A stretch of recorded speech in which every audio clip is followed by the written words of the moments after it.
안녕하세요. TNK 프리 김기호입니다. 파격적인 외형 그리고 실내는 대형의 파노라마 커브드 디스플레이를 장착하고 기아의 K8이 출시했습니다. 크게 세 가지 파워트레인, 2.5 가솔린, 3.5 가솔린, LPG 파워트레인이 적용됐습니다. 그런데 많은 사람들이 다음 달에 출시할 1.6 터보 하이브리드, 즉 K8 하이브리드 모델을 아마 기다리고 있을 것 같아요. 그래서 연비, 가격 등을 좀 추정해 보고요. 다음으로는 이 동일한 파워트레인을 쓰고 있는 1.6 터보 하이브리드 차량들에서의 문제점들에 대해서도 간단히 이야기해 보도록 하겠습니다. 먼저 연비부터 보도록 하겠습니다. 지금 보고 있는 것은 K8의 공차 중량하고 연비를 보고 있습니다. K8에서는 3.5 가솔린에서만 올휠 드라이브가 적용이 가능합니다. 올휠 드라이브 적용했을 때 무게가 얼마가 증가했는지를 보려고 하는 거예요. 동일한 타이어 인치인 18인치 타이어가 장착된 것을 봤을 때 이륜구동에서 올휠 드라이브 적용하면 65kg 정도의 무게가 증가함을 볼 수 있겠습니다. 그리고 동일한 브랜드의 2.5 가솔린하고 1.6 터보 하이브리드 운영하는 소렌토 하이브리드를 살펴보는 게 더 좋을 것 같습니다. 여기 위아래를 비교해 보시면은 가솔린 2.5에서 1.6 터보 하이브리드로 시스템이 바뀌는데 약간의 타이어 크기 차이는 있을 수 있지만 무게가 약 75kg 정도의 무게 상승이 발생했습니다. 물론 1.6 터보하고 2.5 터보하고 엔진 무게 차이가 있을 수 있어요.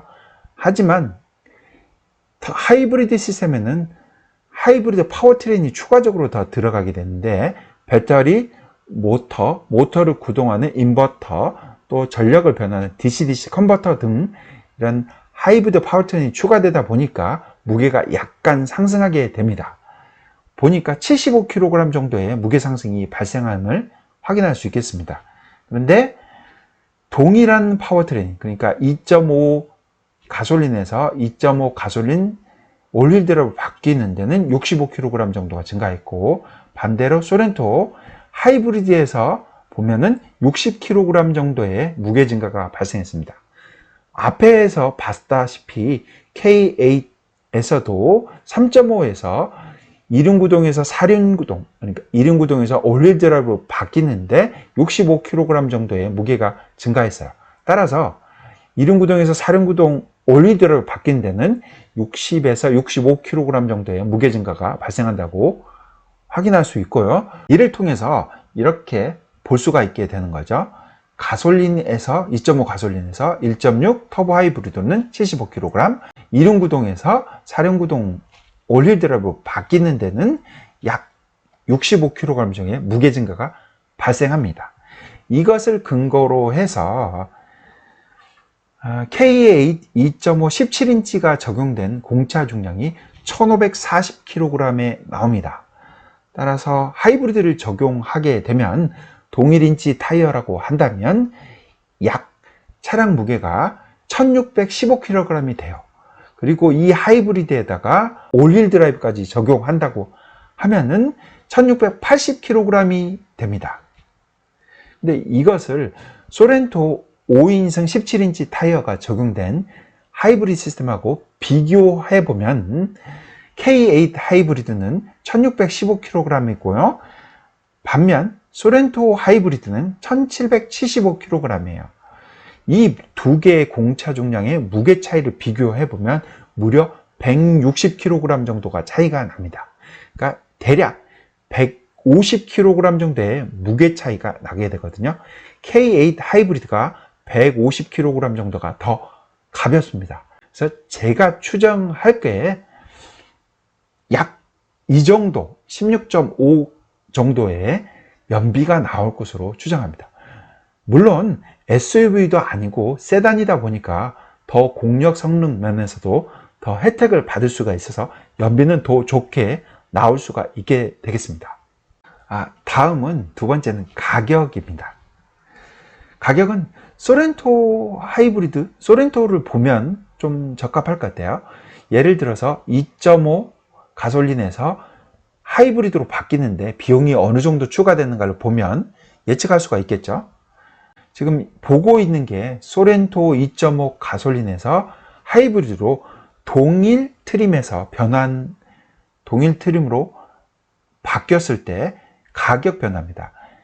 프레스티지에는 330, 230, 시그니처는 290, 그래비티는 280만원 정도가 가격 상승이 발생했어요. 그러니까 대략 300만원 정도의 트림별로 가격이 상승했다고 볼 수가 있어요. 그리고 가장 최근에 적용된 투싼을 보면은 투싼에서는 2.5 가솔린이 있지는 않아요. 1.6 가솔린이 있는데 1.6 가솔린하고 1.6 터보 하이브리드로 동일 트림별로 바뀌는데, 물론 트림별로 가솔린하고 하이브리드하고 옵션이 다를 수가 있어요. 그래도 그것을 감안하고서라도 가격표를 보면은 이 점선을 보면 될 것 같아요. 세제 혜택을 따지지 않고 판매 가격을 보게 되면 모던 트림에서는 550, 프리미엄에서는 570, 그리고 인스퍼레이션에서는 455만원 정도가 상승했어요. 근데 이 두 차량들의 차이점을 볼 수가 있어요. 소렌토 같은 경우는 하이브리드로 바뀌는데, 가솔린에서 하이브리드로 전환하는데 비용 상승이 300만원 정도가 발생했어요. 반면 투싼은 2.5보다 더 파워가 떨어지는 1.6 가솔린에서 하이브리드로 전환하는데 비용이 500만원 정도가 들어갔다고 볼 수가 있어요.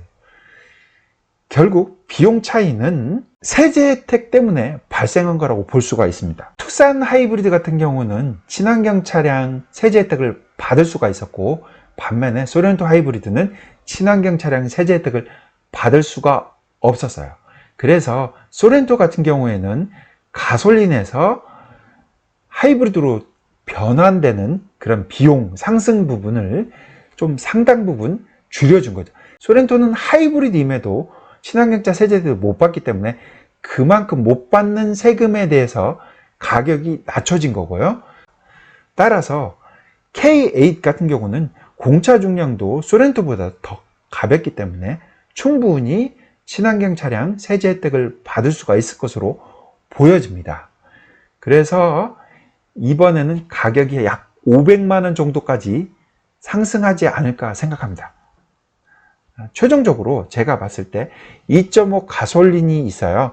노블레스 라이트가 있는데, 제 생각인데, 제가 추정하기인데, 노블레스나 시그너처로 고급 트림만 몇 개로만 하이브리드로 출시할 수도 있을 것 같아요. 낮은 트림은 없애고요.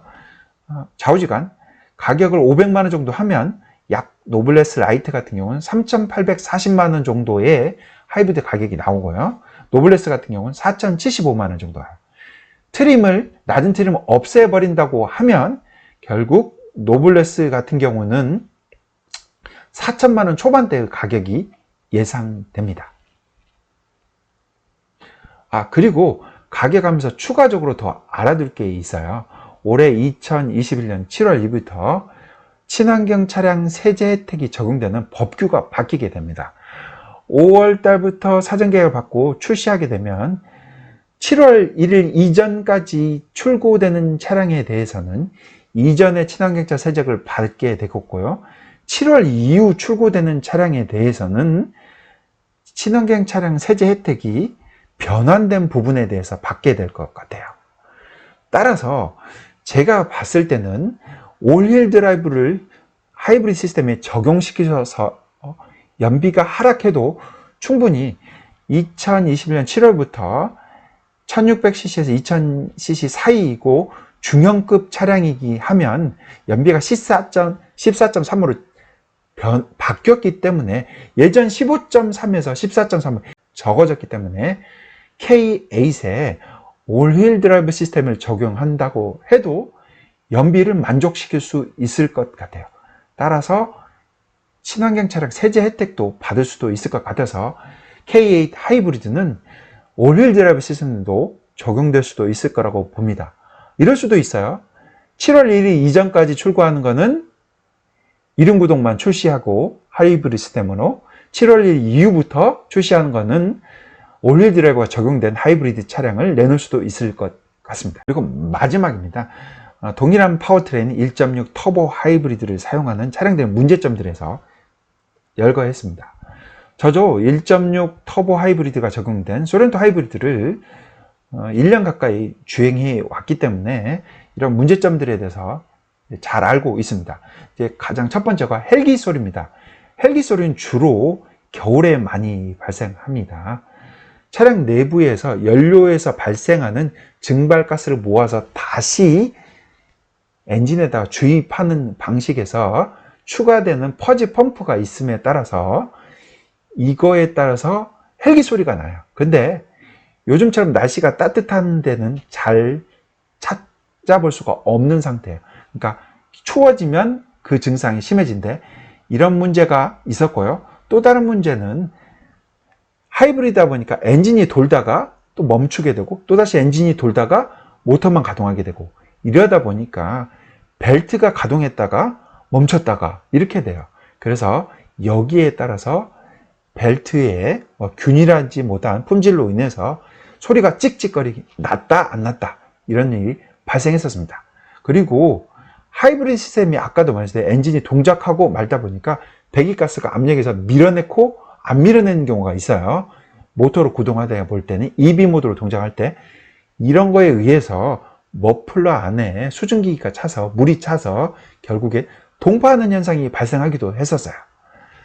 또 다른 문제로 하나로는 배터리가 방전이 자주 일어났던 적이 있었습니다.